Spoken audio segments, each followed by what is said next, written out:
Além da morte. 20. Mediunidade fracassada. Naquela noite, demorei a conciliar o sono. O caso Matilde voltava à minha mente com frequência assustadora. Recordava-lhe as justificações e parecia escutar as palavras proferidas pelo médico. As expressões de advertência e despertamento, invigilância e simonia atormentavam-me, escaldando-me o cérebro. O que lhe teria ocorrido realmente? Quais práticas teriam sido aquelas aludidas pelo Dr. Cleófas? A quais vampiros se referia a infeliz? Seriam visões imaginativas ou experiências atormentadas que vivera? Na manhã seguinte, quando a irmã Zélia veio visitar-nos, não pude sopitar por mais tempo a ansiedade de esclarecimentos e atirei-me à sua fonte de experiência. As palavras amigas não se fizeram demorar. Otília, todos os nossos atos, começou a informar, bem como nossos pensamentos, são vitalizantes de realidades que se materializam ou se consomem. Pensar e agir são forças que marcam o espírito. Por isso mesmo, vivemos o que desejamos e sofremos o que geramos. Ninguém foge ao reajustamento. A carne é oportunidade. Ninguém a malbaratará irresponsavelmente. Matilde, ligada à nossa colônia por compromissos múltiplos, rogou o Ministério da Mediunidade como um náufrago implora Batel Salvador. Não era portadora de méritos que liberassem a solicitação. Todavia, atendendo-se à interferência superior e considerando-se o valor da ocasião, foi-lhe outorgado o pedido, precedido de advertências, orientação e esclarecimento, permitindo-se-lhe um largo período de tempo para meditação acurada em torno do assunto. Em breve tempo, retornava à carne sob a proteção de devotados amigos espirituais que a conduziram a abençoado lar, onde foram previstas necessidades financeiras a fim de guardá-las dos perigos da futilidade, e amparo com a dádiva da oportunidade de santificação no trabalho honesto para a manutenção da vida física. A infância correu-lhe em paz entre os jogos da inocência e as esperanças do futuro. Embora assistida por almas abnegadas, carregava compromissos que necessitava ser resgatados, permanecendo ligada e afeiçoados de outrora que foram conduzidos a sérios crimes por sua irresponsabilidade. Com a chegada da puberdade, enquanto o corpo se modelava ao amadurecer da mente, que se dilatava no campo das recapitulações, a mediunidade desabrochou, abrindo-lhe as portas às interferências dos planos espirituais, começando para o seu espírito, sedento de renovação, as primeiras grandes lutas. Os débitos do passado jungiam-na à obsessão secundária, sendo por isso conduzida à veneranda instituição espírita de Salvador, na Bahia, onde deveria ter lugar a sua iniciação doutrinária. Ali, em contato com o trabalho da caridade ativa aos desencarnados, dilataram-se-lhe as possibilidades psíquicas e, sob a égide do Senhor, em breve emprestava a faculdade sonambúlica ao serviço de esclarecimento dos sofredores do além-túmulo, concedendo a alguns dos seus próprios algozes ensejo de libertação.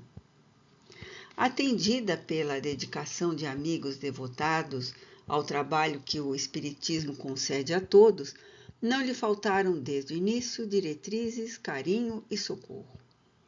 Na tribuna do esclarecimento, na mesa de comunhão com o alto, nos livros de estudo, na conduta dos diretores, estavam as bases para uma vida feliz, dignificante. Incessantemente chegavam-lhe à mente orientação e roteiro, através das palavras inspiradoras dos instrutores maiores. Convites à humildade e advertências à vigilância não eram regateados, chegando-se-lhe ao pensamento com frequência. A narradora fez uma pausa longa. Parecia aprofundar o raciocínio na justeza da lei, contemplando apiedada a enferma que dormia profundamente. Com carinho na voz, prosseguiu. Apesar disso, com o desdobramento dos recursos mediúnicos, vieram os admiradores e com eles as tentações perigosas. Muitos que cercavam a candidata à renovação traziam angustiantes problemas do coração, rogando-lhe amparo e consolo.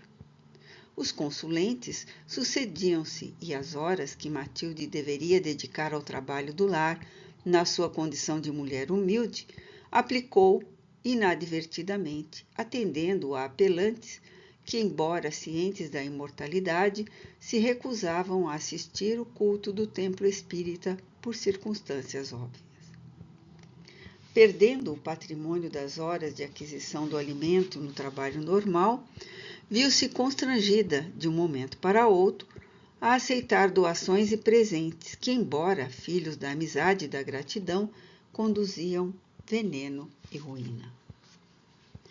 Aproveitando a nova pausa que se fizera naturalmente, inquiria ansiosa. E os benfeitores espirituais não advertiram a médium nessa hora tão significativa para a sua vida? Evidentemente, retrucou. Todavia, Matilde negava-se a ouvi-los, fascinada que se encontrava pela leviandade. Recordava as necessidades até então experimentadas e justificava-se mentalmente. Repassava os problemas que lhe afligiam o ser, esquecida certamente de que a dor é mestra da vida, e murmurava. Afinal de contas, estou trabalhando mais do que nunca em favor dos aflitos, e a doação que recebo fica muito aquém dos benefícios que faço. Que mal existe nisso? Não fazem o mesmo sacerdotes de outras crenças que vivem da fé com o auxílio dos religiosos?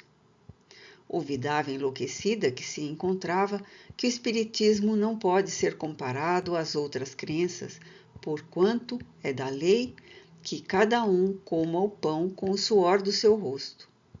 E nesse sentido, o médium, que não é um ser excepcional, sendo apenas um instrumento, nada pode receber, porque quanto faz, procede sempre do Cristo e nunca dele mesmo. As advertências continuavam constantes, embora não ouvidas. Por sua vez, os espíritos maléficos se utilizavam dos consulentes, desavisados, e estes a envolviam nas suas solicitações, compensando todo o trabalho com moedas e auxílios adquiridos, muitas vezes na desonestidade e no crime que procuravam com habilidade acobertar. E mudando o rumo da conversação, a benfeitora esclareceu. Um dos maiores inimigos dos médiuns está naqueles que buscam um intermediário com problemas procurando consultas. Ninguém pode resolver problema de ninguém, especialmente por processos mediúnicos. Quem realmente se encontre angustiado, busque a doutrina espírita e esta lhe dará os instrumentos de solução.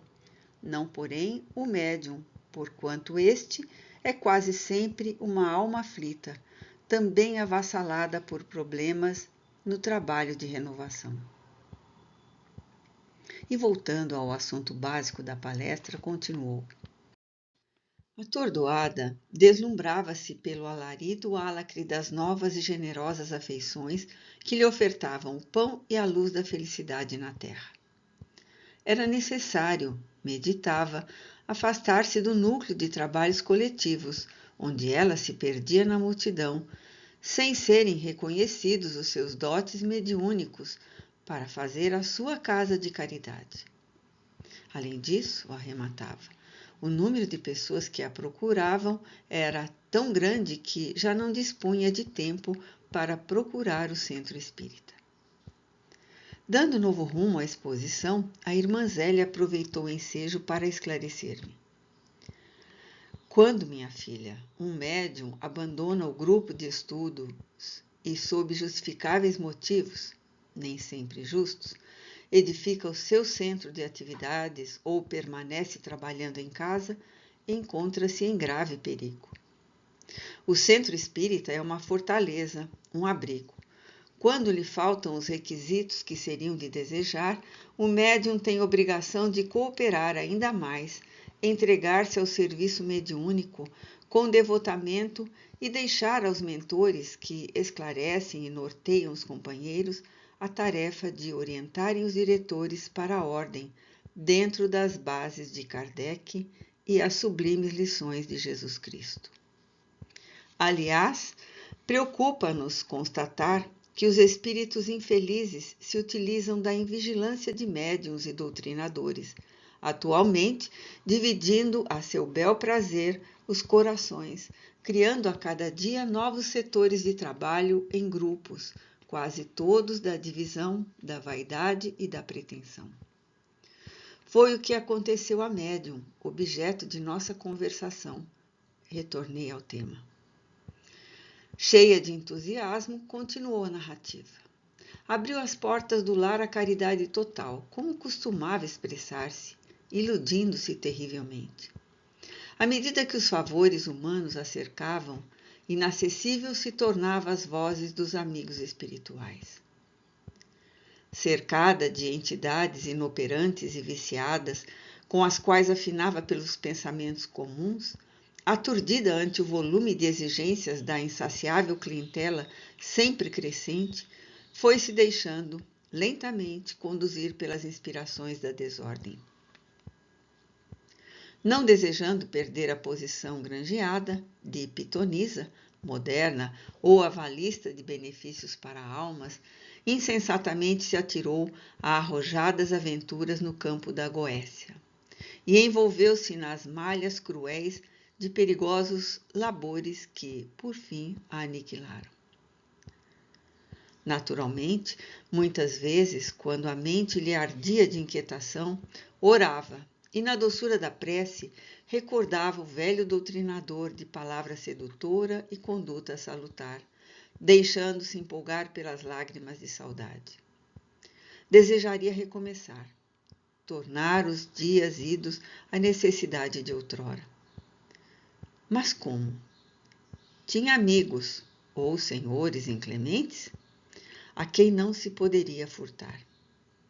Notava desde há muito a ausência das forças vitalizantes e, através das telas do pensamento, parecia descobrir entre espessas sombras uma forma hedionda a dominar-lhe o campo psíquico, arrastando-a e cingindo-a, empurrando-a para a frente escabrosa, com tenazes vigorosas.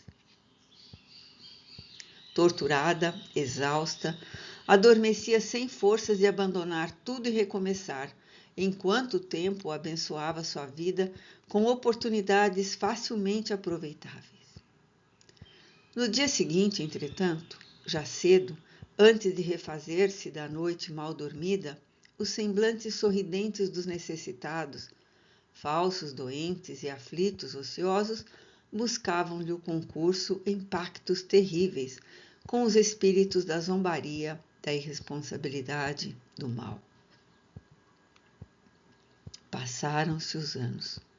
Aos 40 janeiros, Matilde era em aparência e vitalidade uma anciã.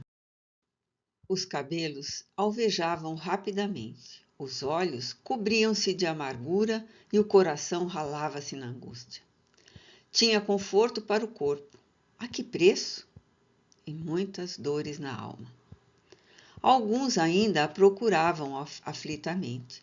Desejavam lucros em negócios inescrupulosos, sorte em amores, regularização de compromissos e toda uma longa sorte de enganosas especulações. Outros, entretanto, maldiziam-na. O esquecimento de uns e a maledicência de outros a cruciavam. Lentamente, a obsessão de outrora lhe retomou os centros neuropsíquicos e, numa noite de horror, enlouquecida, ateou fogo às vestes rasgadas e foi consumida pelas chamas entre gargalhadas de pavor. Antes que qualquer recurso por parte dos vizinhos pudesse ser tentado, desencarnou em circunstâncias apavorantes, lanceada no sentimento e fracassada na mediunidade. Silenciou a amiga espiritual e, tomada de imensa piedade, fitou a enferma que continuava a dormir com o semblante congestionado, como se fosse vítima de terríveis pesadelos.